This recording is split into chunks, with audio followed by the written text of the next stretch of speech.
The Atlantic coast is the starting point for a cook's tour of France with Mireille Johnston.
Ever since oysters and man appeared on this planet some million years ago, oysters have been shrouded in mystery.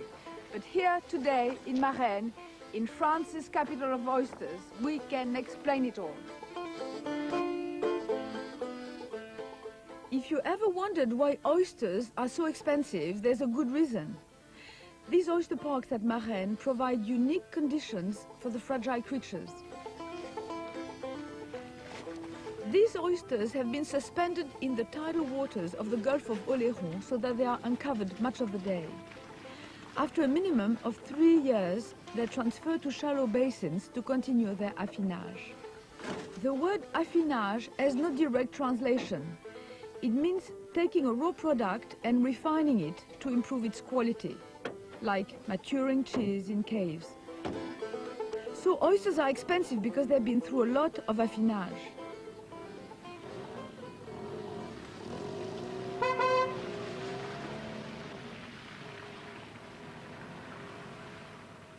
The basins, called clairs, are fed with a mixture of salt and fresh water. The oysters continue to grow in them, acquiring the taste of the minerals from the earth. They are scattered in the water by a sharp flick of the shoveler's wrist so that they don't land on top of each other. After varying lengths of time in the clair, the oysters are graded by size and weight. The classification has been simplified recently, so now it's small, medium, large, and very large. For me, the only obstacle to enjoying oyster is getting them open. Alors déjà, il faut repérer de façon à mettre le talon vers soi. Le talon vers soi, ça je le fais. On sait que les deux coquilles sont apparentes, la plus plate est toujours vers le haut. Le couteau très près de la pointe. Pour pas que ça se casse. Et on suit la ligne de séparation. Un petit geste pour écarter les coquilles et deuxième geste, on coupe. Alors cet endroit-là stratégique, il est à combien? À la moitié Là, il est toujours aux 2 tiers. Aux 2 tiers. À droite. Lorsqu'on soulève maintenant la coquille, super, voilà il le reste muscle. rien. Voilà le muscle. On fait ce geste et celui-ci. Voilà. Et pour la déguster, vous la gardez un petit peu en bouche. Je la mâche. Oui, elle est vivante là, non? Non, c'est terminé. C'est terminé.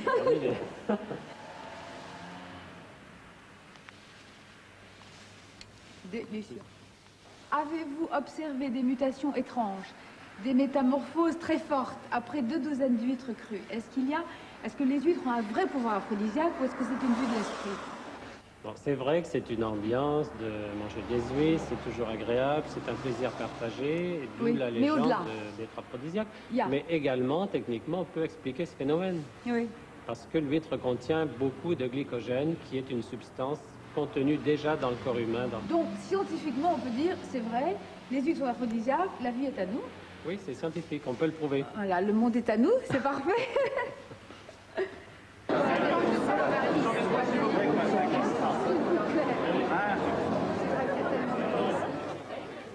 Up the coast from Marennes is Nantes. The seafood and fish are sublime along the Atlantic coast. But this area has more esoteric specialties too. Ça va bien, hein?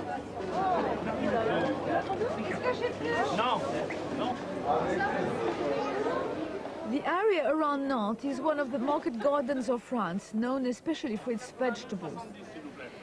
This is a fairly recent development since the 1950s, and farms have moved from potato and wheat to more interesting produce. Although vegetables aren't generally served as a main course in France, a lot of effort is still devoted to them. I'm preparing endive, chicory in English, for a gratin, one of the easiest ways to prepare vegetables. They're first cooked in water and lemon juice until almost tender.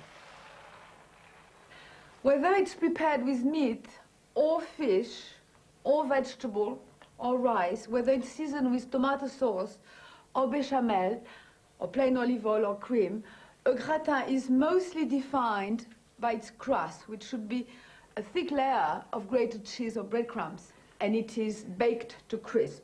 Now, we have those endive. I'm going to dot them with butter and cook them for about 25 minutes. Then I will add the ham and the cheese and bake it till it's golden.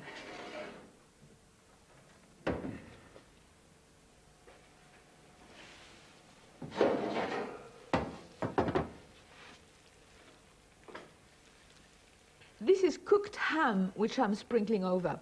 You could also use cooked bacon. The lovely thing about gratin is that there are lots of variations.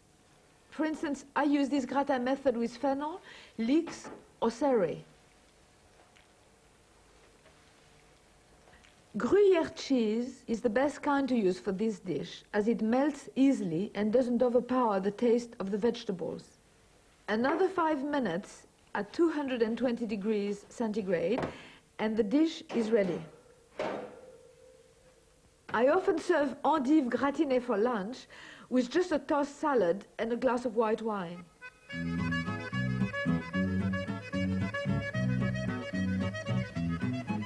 One of the first French wines foreigners get to know is produced in the Nantes region, the flinty white Muscadet.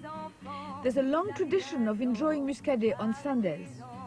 On weekends, workers in the city would travel out to the country by bicycle, buggy and charabanc to restaurants on the bank of the Loire called guinguettes. They would dance, drink and eat Loire specialties, especially river fish with beurre blanc. A certain Madame Clémence invented this rich butter sauce in the late 19th century. Now more sophisticated restaurants have replaced the guinguette, but the traditional Loire specialty are still popular. In fact, beurre blanc or beurre nantais has entered the pantheon of classic French sauces. Donc là, vous préparez votre beurre nantais qui va accompagner le saumon. Oui, tout à fait. Pour que ce soit... On ajoute aux échalotes finement ciselées muscadées, du nantais, du vinaigre. Beaucoup de vinaigre. Oui, pas mal de vinaigre. Pas de sel, pas de poivre. Pas de sel, pas de poivre, puisque nous allons prendre du beurre demi-sel. Là, votre réduction est bien partie. Je vais vous donner le beurre. Et voilà. Comme ça.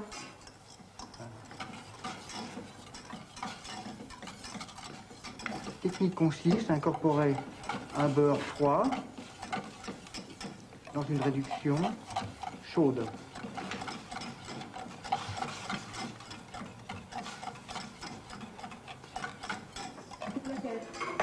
Vous voyez un beurre blanc qui est très lié. Alors, pour qu'ils nous attendent et qu'ils ne fondent pas tout d'un coup, on va mettre un petit peu de crème, non? Voilà. Alors, vous avez deux possibilités.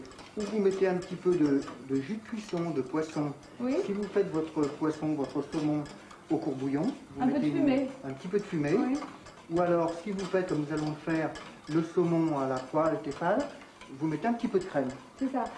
Donc la crème, c'est pour que ça tienne. Hein, c'est pour que ça tienne, ça lie en même temps, c'est de la ça détend en même temps. Que vous avez là, fleurette, oui, fleurette. Hein. Comme ça, à l'instant, oui, mais on veut que ça tienne, hein, parce que encore le saumon a cuit. Beurre blanc is usually served with fish, like this salmon fillet. The traditional guinguette meal is frog's legs sautéed with garlic and parsley, followed by poisson au beurre blanc.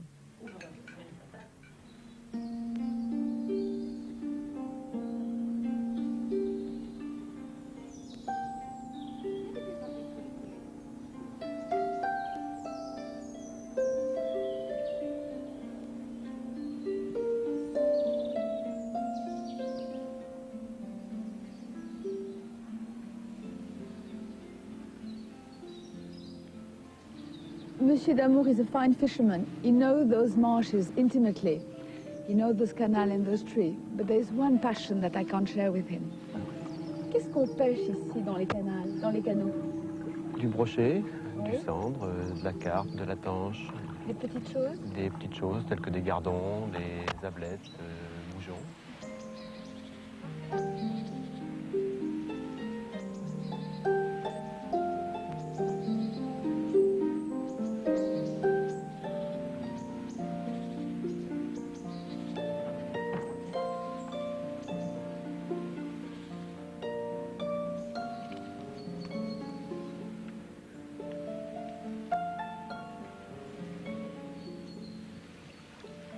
Vous êtes sûr qu'elle est là? Certain. Donc c'est l'arbre Mon point de repère. votre point de repère. C'est un tétard. Pas celui-là. Pas celui-là. C'est un vergne. Sert à retenir Alors les là, arbres de la je vois ce que vous allez apporter. Ouh, j'aime pas trop. Vous aimez pas ça, hein?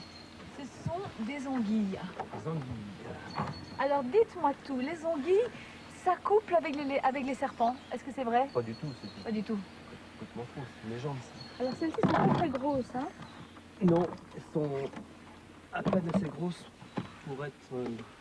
Pour faire une petite matelote. Oui. Au vin rouge? Vous aimez ça? Non, pas du tout. Moi, Est-ce que c'est vrai que dans la matelote, il faut mettre la peau de l'anguille? Non, non, pas du tout. Vous mettez la tête? On enlève la peau et avec une sauce au vin rouge ou au vin blanc, on fait la matelote. Moi, je n'aime pas les anguilles. Better Moi, a quick confession than a poor excuse. I don't like this. Je n'aime pas les anguilles du tout. Je sais que c'est un crime. Moi, je ne les fais pas en matelote, je les fais fumer. Ah, alors peut-être? Et alors peut-être que vous aimerez ça, fumer. Oui, on va voir. Vous allez me faire plaisir, vous allez goûter. Je vais essayer. Hein? Oui. Un petit goût Un frisson petit nouveau, goût. on va voir. d'anguille fumée. Alors vous les fumez chez vous, vous les attrapez à l'aube. Alors j'ai fume chez moi. Alors je veux commencer mais par un petit bout. Alors un petit bout. Voilà. Je suis honnête, voilà. C'est bon, hein? Ouais, c'est bon. Donc ça n'a rien à voir avec la matelote. C'est simplement bon. Bon pour vous, c'est vrai. As much as I like Monsieur d'Amour, the Marais, the marshes of the Venise Verte has other food that's more to my taste.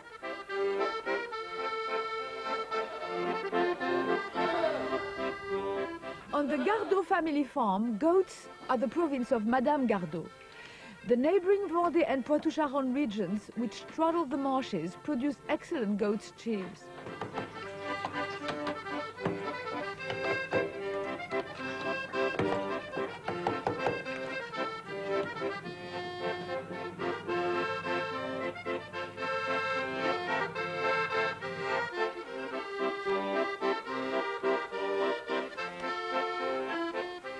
But the mainstay of the Gardot farm is vegetables, especially the local variety of haricot bean called Mogette.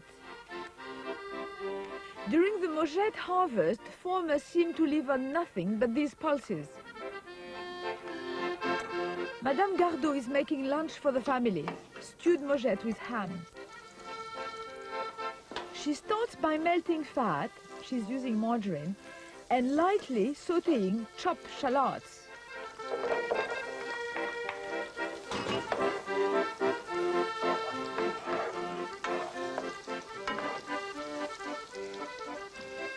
Sliced carrots go in.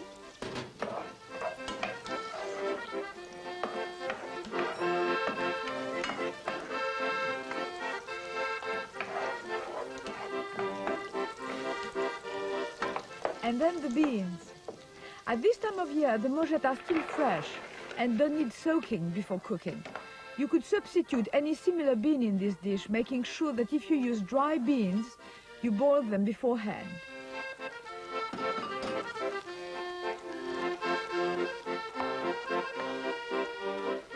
After adding fresh chopped tomatoes, she's pouring in enough water to barely cover the beans.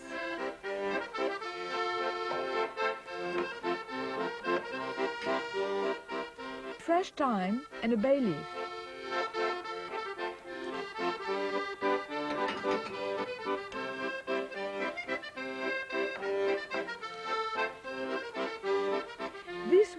simmer for about 20 minutes.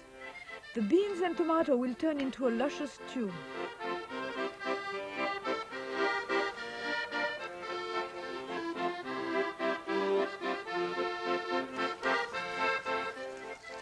Madame Gardot fries slices of the local cured ham in fat for just a few moments.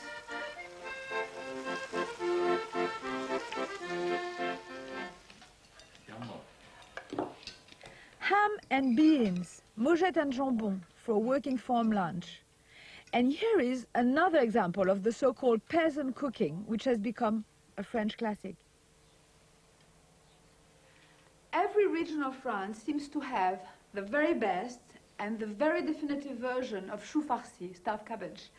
The dish is a monument to French domestic virtue, making the best out of inexpensive, readily available ingredients.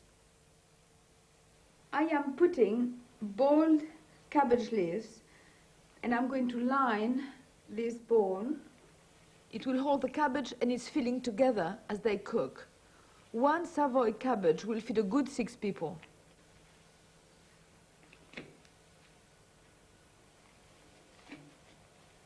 And when it is filled with stuffing and layers of cabbage leaves, then I will tie up the muslin and steam it with sausages and vegetables.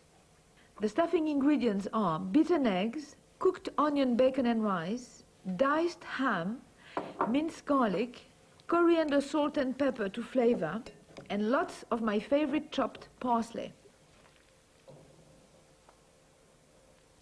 The stuffing is layered between more boiled cabbage leaves. Continue until all the stuffing and the leaves are used up, seasoning with salt and pepper as you go along.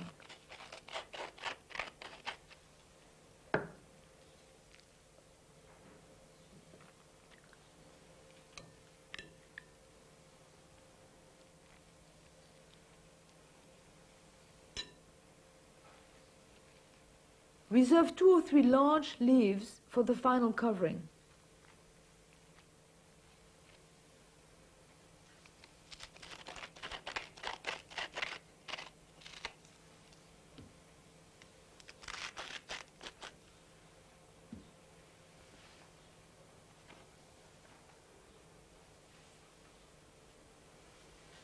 Tie up the muslin parcel firmly, making a neat, compact ball. Whether you steam or boil the cabbage, it will take at least 2 hours. Cook the vegetables and sausage 30 minutes before the cabbage is ready. I like a mixture of fennel, courgette, turnip and carrots. If you don't have a steamer, you can simply boil the vegetables. The chou farci unmolds beautifully. It goes really well with the tomato, herb and oil sauce, with steamed sausages and vegetables, and a bit of the fragrant cooking broth poured all over it.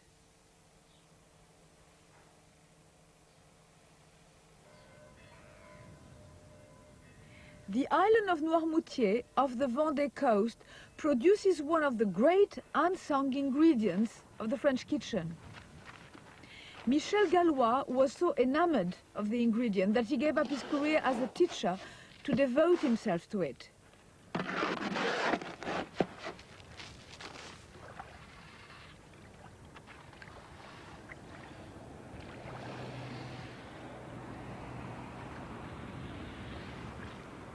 Where there is salt, there is life. Nothing to sow, nothing to plant. Here, the sea is giving us its very essence. And the process is simplicity itself. Voulez-vous me parler de votre récolte? Alors là, nous sommes plus bas que la mer. Nous sommes au-dessous de la mer. Oui, pour qu'il y ait des marais salants quelque part, il faut se trouver en dessous de la mer pour que l'eau de la mer puisse venir jusque vers les marais salants. Alors elle vient de la mer par des petits canaux qu'on appelle des étiers, des réserves d'eau, et puis ensuite le marais salant. C'est ça.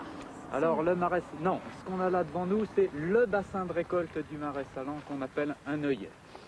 Parce qu'avant d'arriver dans l'œillet, il faut que l'eau fasse un long circuit pendant lequel l'eau s'évapore, ce qui fait que l'eau va devenir de plus en plus salée. Et dans le bassin de récolte, l'eau va être tellement salée qu'elle va être à saturation et que le sel va cristalliser en assez grande quantité. Alors je vais goûter ça. I'm not imagining it. It tastes like violet. It tastes like rose. It's wonderful. C'est vrai que ça a le goût des deux choses à la fois. Oui. And it's especially appreciated here on the island. At the restaurant La Salamandre, the chef, Monsieur Jean-Paul Ganachot, has developed some recipes using Noirmoutier salt. For sardines en brochette, he first guts, then cleans fresh sardines. The sardines are briefly covered in sea salt. This is not to flavor them, but to break down the protein to make the spine pliable so that the fish can be bent whole onto the skewer. You wash the salt off after about 30 seconds.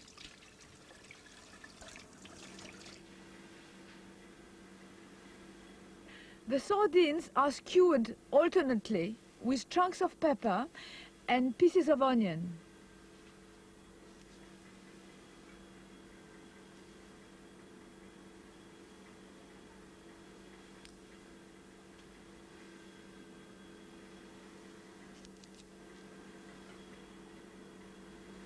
La Salamandre has a sophisticated rôtisserie to cook the sardines, but you can put them under the grill or on a barbecue, making sure you brush them with good olive oil so that they don't dry out.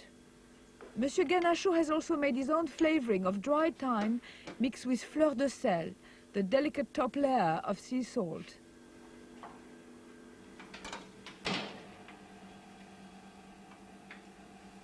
The sardines are served with the superb potatoes of Noirmoutier and salicorne, samphire, a plant of the salt marshes.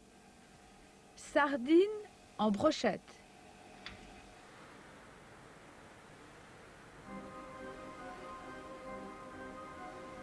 Food has sometimes altered the course of history in the most surprising of ways.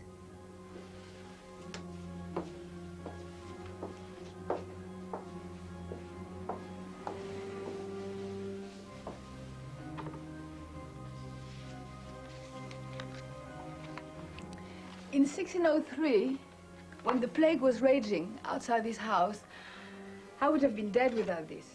Angelica root. Angelica, the plant of the angel, was known for centuries for its miraculous medicinal properties. But, being French, we couldn't stop there. So we transformed the plant into confectionery. They even make Angelica liqueur.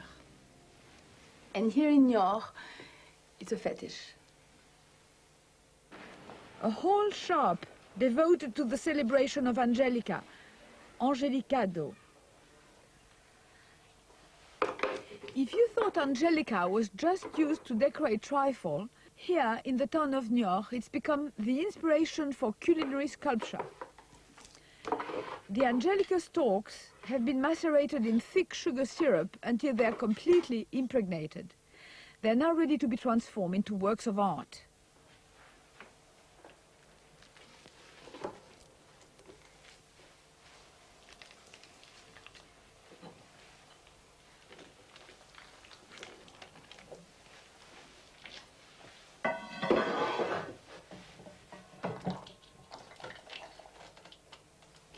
The landscape, the fauna and flora of the marshes of Venise Verte provide inspiration for the artist.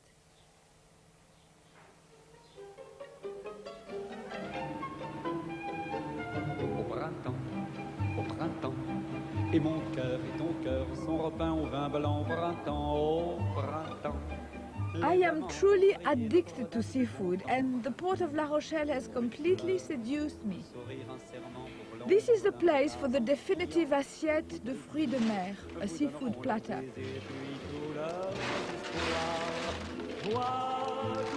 Such lovely names these shellfish have. Bigorneau, Vénus, Praire, Palourde, Bulot, all eaten raw.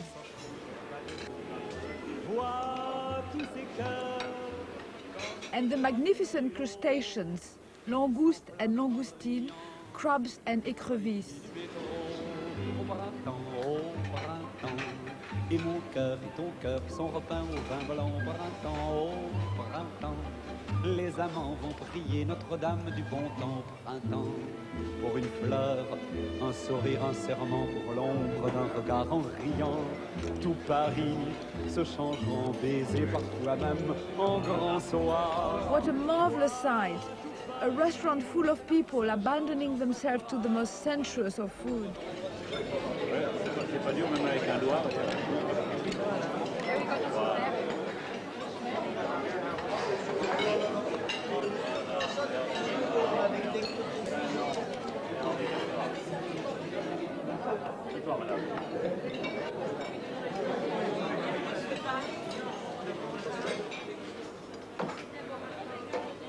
At the Mireille restaurant, they open 1,000 oysters a day. If you haven't yet faced a raw oyster, cooked ones are a different but equally delicious experience. These are cooked briefly in their own juice.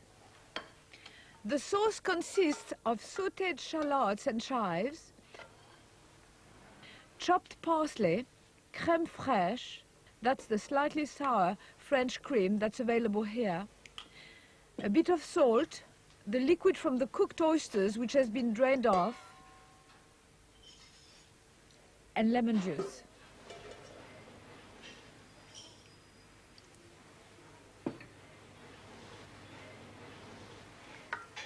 This is mixed together thoroughly and then reduced over the heat. Butter is added. This is a classic combination for sauces in France.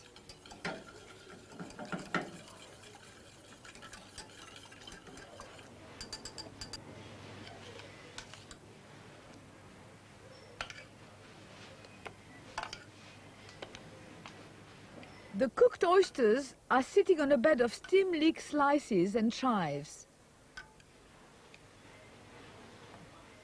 They'll go back into the oven briefly to be reheated before serving.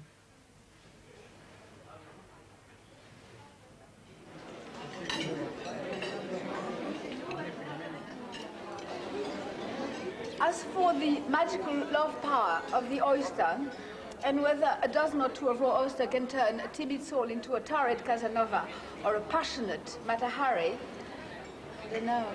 But it's a good excuse to keep on eating oysters.